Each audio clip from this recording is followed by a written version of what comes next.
గతంలో అనుకున్న విధంగా సెప్టెంబర్ 3వ తేదీన లండన్ పర్యటనకు వెళ్లాల్సి ఉంది. అది కుదరలేదు కాబట్టి తర్వాత 6వ తేదీకి వెళ్లాల్సి ఉంది. కానీ వెళ్ళలేకపోయారు. ఆయన పాస్పోర్ట్ వ్యవహారం కోర్టులో చిక్కుకుపోయింది.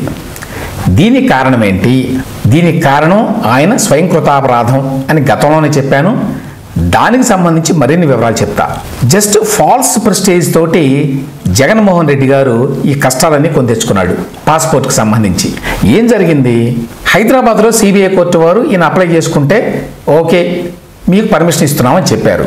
సరే వచ్చి విజయవాడలో అప్లై చేసుకున్నారు రీజనల్ పాస్పోర్ట్ ఆఫీసర్కి.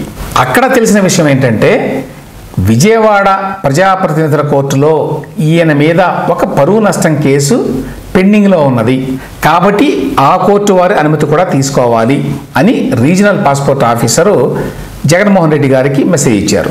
అక్కడ ఎన్ఓసి తీసుకోండి, అప్పుడు మేము ఇచ్చేస్తాం, రెన్యువల్ చేస్తామని.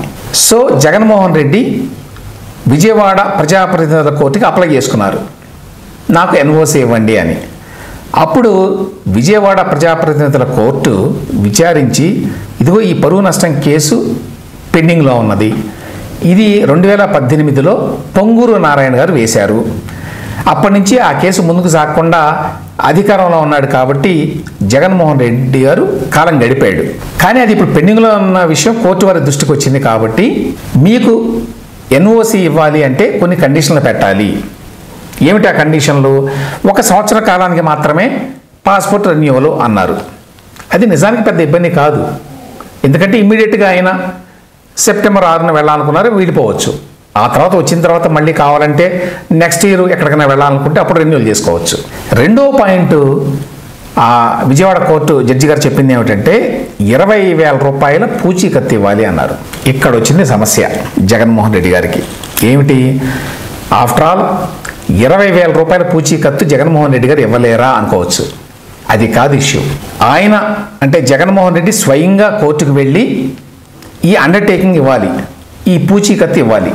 అక్కడ వచ్చింది సమస్య. నేనేంటి కోర్టుకు వెళ్ళడం ఏంటి అని చెప్పి అనుకున్నాడు ఆయన తాడేపల్లి నివాసం నుంచి ఆ విజయవాడ ప్రజాప్రతినిధుల కోర్టు ఒక 3-4 కిలోమీటర్ల దూరం ఉంటుంది అంతే. కానీ ఇక్కడ ఇష్యూ ఏంటంటే నేను ఆ విజయవాడ కోర్టుకు వెళ్ళి అక్కడ 20,000 రూపాయలకి పూచీకత్తు స్వయంగా ఇవ్వాలి సంతకం పెట్టి, నేను వెళ్ళను.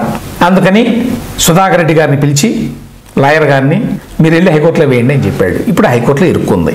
హైకోర్టులో నిన్న దీని మీద వాదోపవాదాలు జరిగినాయి. ఈరోజు కూడా అంటే జగన్మోహన్ రెడ్డి గారి తరఫు లాయరు సుధాకర్ రెడ్డి గారు, ఇటువైపు గవర్నమెంట్ లాయరు ఎం లక్ష్మీనారాయణ గారు వాదించారు. Government public prosecutor Menda Lakshminarayana గారు ఏమన్నారు? 3-4 కిలోమీటర్ల దూరంలో ఉన్న విజయవాడ కోర్టుకి వెళ్లకుండా ఎగ్గొట్టడానికి జగన్మోహన్ రెడ్డి గారు చూస్తున్నారు. వ్యక్తుల గుర్తింపు హోదాల కంటే కూడా చట్టం గొప్పది, న్యాయస్థానాలు విధించినటువంటి షరతులకి ఎవరైనా కూడా కట్టుబడి ఉండాల్సిందే, చట్టం కంటే ఎవరు ఎక్కువ కాదు అని ఆ వాదనలు వినిపించారు. జగన్మోహన్ రెడ్డి గారు లాయర్ పనోల సుధాకర్ రెడ్డి గారు ఏమంటారు? ఒకటి, విజయవాడ కోర్టు షరతులు రద్దు చేయమన్నారు. దానికి వీళ్ళు చెప్పిన కారణాలు ఏమిటి? 2. ఒకటి, మాకు అసలు విజయవాడ కోర్టులో కేసు ఉన్నదనే విషయం తెలియదు అన్నారండి. పెండింగ్లో ఉన్న విషయం తెలియదు. అదే అబద్ధం. నోటీసులు కూడా వెళ్ళినాయి. ఆ నోటీసులు మాకు అందలేదని చెప్తారు. విజయవాడలో ఉన్న కోర్టు, విజయవాడలో ఉన్నటువంటి సీఎంగా ఉన్నటువంటి తాడేపల్లిలో ఉన్నటువంటి జగన్మోహన్ రెడ్డి గారికి 2018 నుంచి ఎప్పుడో కేసు నడుస్తుంటే ఇప్పటి వరకు నోటీసులు అందలేదట. మధ్యలో 5 ఏళ్ల పాటు సీఎం ఆయన. ఒకటి అబద్ధం చెప్పారు. రెండో అబద్ధం ఏం చెప్పారు? హైకోర్టులో దీని మీద స్టే వచ్చింది అన్నారు. మీకు తెలియకపోతే అసలు ఈ కేసు గురించి హైకోర్టు వారు స్టే ఎట్లా ఇస్తారు? మీరు స్టే కోసం అప్లై చేసుకుంటే కదా ఇచ్చేది. సో ఈ 2 కూడా మీరు అబద్ధాలు చెప్తున్నారని చెప్పి పబ్లిక్ ప్రాసిక్యూటర్ న్యాయస్థానానికి చెప్పారు. సో ఎంత చిన్న విషయంలో జగన్మోహన్ రెడ్డి గారు ఇరుక్కున్నారు చూడండి. ఇప్పుడు రేపు అంటే 11వ తేదీన హైకోర్టు వారు ఒక నిర్ణయం చెప్తారనుకోండి. ఇందులో మోస్ట్ ప్రాబబ్లీ ఏమవుతుంది? 20,000 రూపాయల పూచీకత్తు పెద్ద విశేషం కాదు కదా, వెళ్ళి కట్టొచ్చు కదా అంటారు న్యాయమూర్తి గారు. Most probably. లేదు సంవత్సరానికి కాదు, 2 ఏళ్లకో 3 ఏళ్లకో 5 ఏళ్లకో ఇవ్వండి అని చెప్పొచ్చు.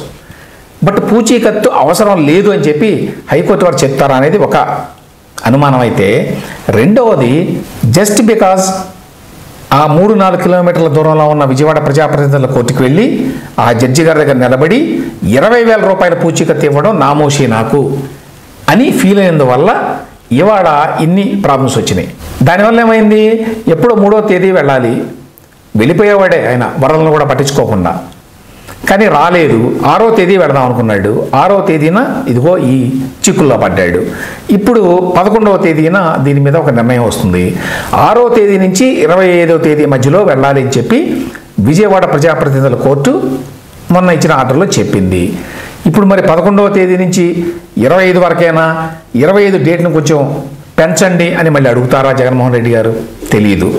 పెంచాలంటే మళ్ళీ విజయవాడ ప్రజాప్రతినిధుల కోర్టు న్యాయమూర్తి గారే పెంచాలి. మళ్ళీ హైకోర్టుకు వెళ్ళడానికి కూడా అవకాశం ఉండదు అది.